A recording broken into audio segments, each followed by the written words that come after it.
Ever wonder if, like, some of those really familiar Old Testament stories, the ones we all grew up with, if there's, like, a deeper meaning behind them? Oh, absolutely. Well, get this. Today we're diving into a homily by St. Faustinus where he connects those stories to Christ's passion. And, like, I'm not kidding, some of these connections are seriously mind-blowing. Yeah, St. Faustinus, he was convinced that the Old Testament wasn't just like a bunch of random stories, He saw it as like all these prefigurements, all these events and figures that were essentially foreshadowing the life, death, and resurrection of Jesus. Okay, gotta be honest, prefigurements isn't exactly a word I throw around every day. So, like, for those of us who haven't cracked open a theology book in a while, could you maybe, I don't know, break that down a bit? Yeah, totally. Imagine like a sculptor, right? They start with this Mm, big, rough block of stone, but they can see the potential for like a masterpiece hidden inside. okay, I get that.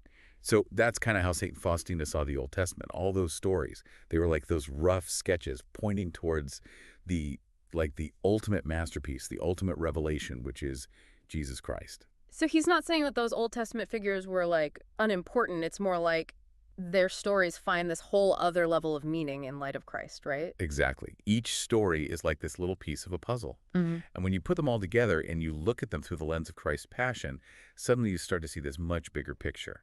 And it hits you in a whole new way. Wow. Okay, I'm starting to see why this deep dive is so fascinating. So, like, what are some of those connections? What kind of things is St. Faustinus drawing together? Hit me with an example. He starts right off the bat with creation. Adam and Eve. Remember how Eve was created from Adam's rib?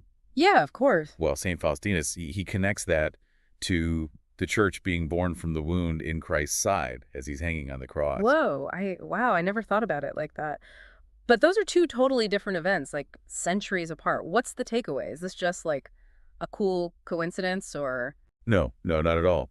Remember, Faustinus, he wants us to look for the deeper meaning, those prefigurements. hmm Eve's creation, the church's birth, they both represent these new beginnings, Yeah. right?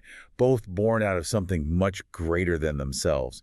It's like he's saying that God's plan for salvation, it's woven into the very fabric of creation. It's always been there. I never thought about it like that. It's like he's uncovering this like hidden layer of meaning to a story I thought I knew. And that's just the start. He connects Abraham and Isaac to Jesus, to Oh, yeah, with Abraham and Isaac, we always think about obedience, right? Like Abraham's willingness to sacrifice his own son, that's heavy stuff. right, the ultimate test of faith. But Isaac lives, so how does that connect with Jesus? And that's where it gets really interesting. St. Faustinus, he says, to focus on the ram, the ram that gets caught in the thicket, the substitute Yeah. sacrifice. Yeah. He sees those horns stuck in the thorns as this direct foreshadowing of the crown of thorns that Jesus wore. Oh my gosh. You're right. That imagery is incredibly powerful. It makes you think, doesn't it? Yeah. It's like you can practically see it, the ram, struggling in the thorns, and it's like this mirror image of Christ suffering on the cross. And it highlights how connected sacrifice and salvation really are.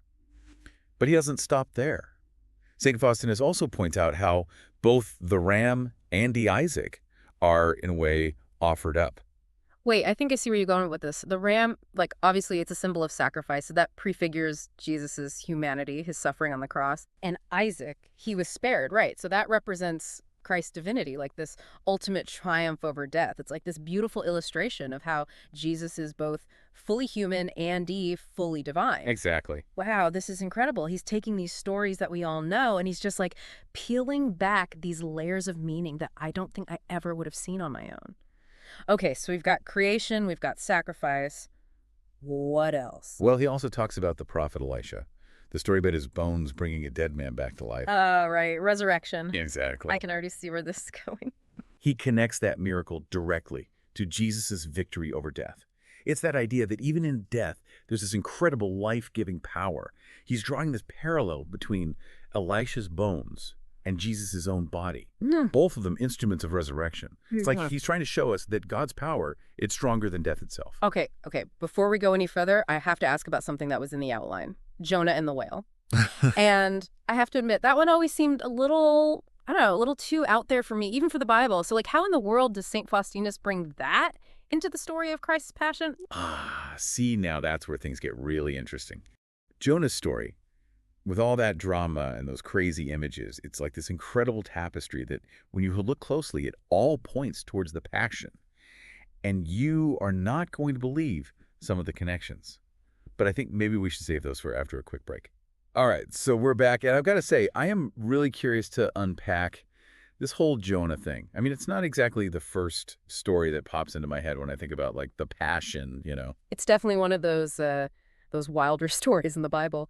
But that's part of what makes St. Faustinus's take on it so cool. He takes this kind of crazy, fantastical story and pulls out all this depth and meaning that I think will totally surprise you. Okay, so remind me, who is Jonah again? What was he doing mixed up with a giant fish in the first place? All right, so Jonah, he was a prophet, right? And God gives him this direct command, says, go to Nineveh and to tell those people they need to repent, turn things around. Now, you'd think Jonah would be all over it, right? Doing God's work. Yeah, seems like a no-brainer, right? But here's the thing, Jonah. He was not a fan of the Ninevites at all. They were enemies of his people, and honestly, he didn't want to have anything to do with saving them. Oh, so what does he do? He basically says, see ya, and hops on a ship going in the complete opposite direction. Tries to outrun God. Can you believe that? Which, as we can guess, probably doesn't go so well. Enter, like, the giant, dramatic, scary storm. Exactly. And this is not just any storm. This storm is so bad that the sailors are convinced, like, this is it, we're going down. Yeah. And Jonah, well, he realizes that it's his fault, his disobedience that's caused this whole mess. So he tells them, he says, look, guys, just throw me overboard. It's the only way. Talk about a lose-lose situation. Okay, so I gotta ask, how is St. Faustinus connecting this to Jesus and the Passion? Like, I'm trying to see it, but it seems like kind of a stretch, right? It might seem that way, yeah, but stick with me for a minute. Let's start with Jonah's mission. He was supposed to preach repentance, right? Mm-hmm. St. Faustinus, he sees that as this parallel to Jesus' mission, to bring God's message of salvation to everyone, both of them, called to deliver this message that could literally save people from themselves. Yeah, okay, I can see that, the message part. Right. But what about, like, the storm, the whale, all that crazy imagery? It's a bit much, don't you think? And that's what makes it so powerful. Faustinus, he sees that storm-tossed ship and he says, that's the church, facing hard times, turmoil, just like that ship battling the waves. And that raging sea, that's like the chaos and sin of the world, always threatening to, like, completely overwhelm those who are following Christ. So then Jonah being thrown overboard, that becomes what, like a symbol of sacrifice? You got it. Just like Jonah offered himself up to save the sailors, Jesus sacrificed himself to save all of us. But it gets, like, way deeper than that. Remember when they're about to throw Jonah overboard and the sailors, they hesitate. They even say to God, please don't hold this against us. We don't want to kill an innocent man. Oh, yeah, I remember that. It always seemed really important. And it is. St. Faustinus, he connects that line directly to Pontius Pilate washing his hands before he hands Jesus over to be crucified. Both moments, they show how heavy it is to sacrifice an innocent life, even if it seems like it has to happen. Yeah. It shows how human choices, our choices and our responsibility, they all come into play, even in the middle of these huge world-changing events. Man, it is really incredible when you start to see all the parallels. But okay, we still haven't talked about the whale. It's like the whole point of the story, isn't it? You can't have Jonah without the whole swallowed by a giant fish thing. Of course not. St. Faustinus, he's not shying away from that at all. He sees that whale and he says, that's death. That's the underworld, this, like, all-consuming force that you can't escape. It's funny, I always kind of pictured the whale as, like, this weird, smelly, but kind of cozy little hiding place. But when you put it like that, the whale as death itself, that is way more intense. Right. It's an image that really lines up with the Passion, too. Jonah, he spends 3 days and nights in the belly of that whale.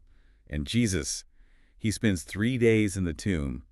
But, and here's the key, neither one of them stays there. So the whale, it's not just about death then, it's about, like, resurrection too. Yes. It's about that period of darkness, of struggle that comes right before this incredible rebirth.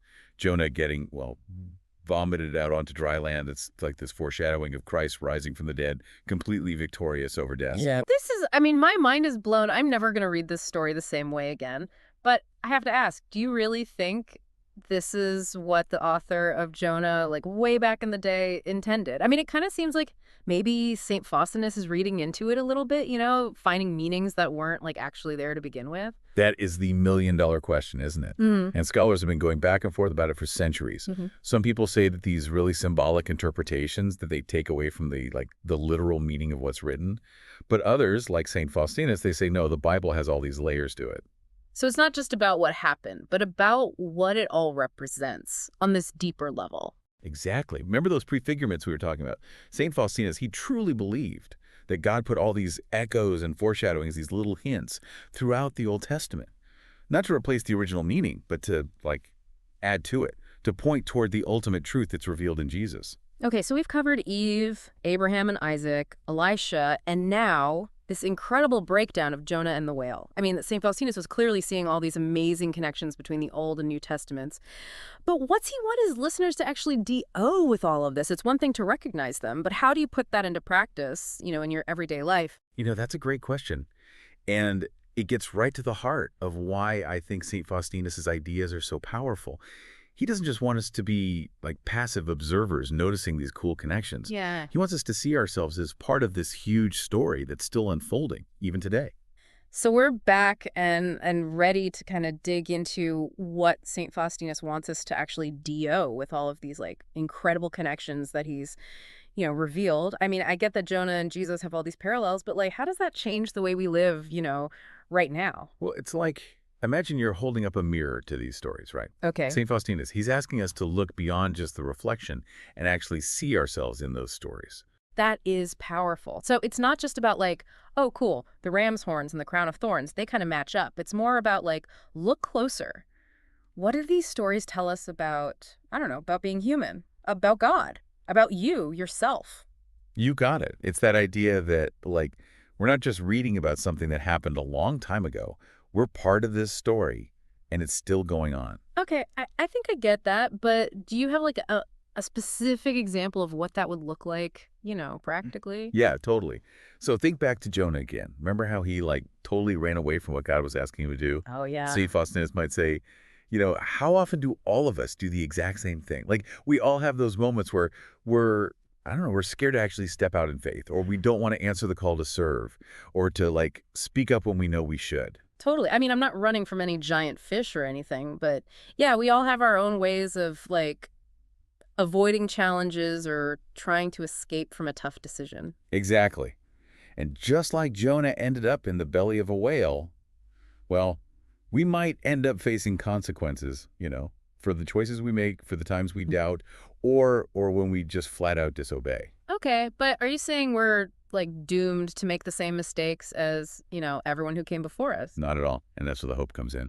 Don't forget Jonah. He got out of that whale. Yeah, he did. He turned back to God. And in the end, he did what he was supposed to do. So there's always that chance, for redemption, Yeah. to turn things around, even if we totally mess up. Always.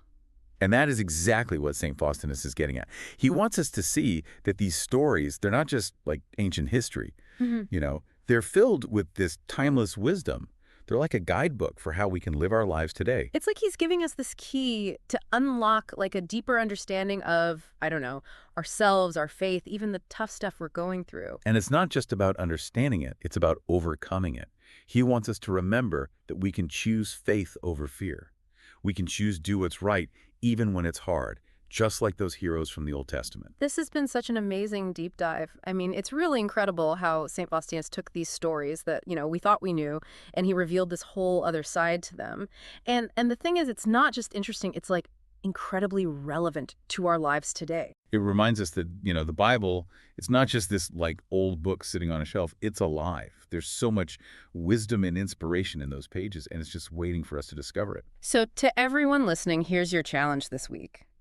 Next time you encounter these stories, maybe in your own reading or at church, whatever, ask yourself, what's the deeper meaning here? What is this story trying to tell me about myself, about God, about where I fit into this whole, amazing story of faith? I think you might be surprised by what you find.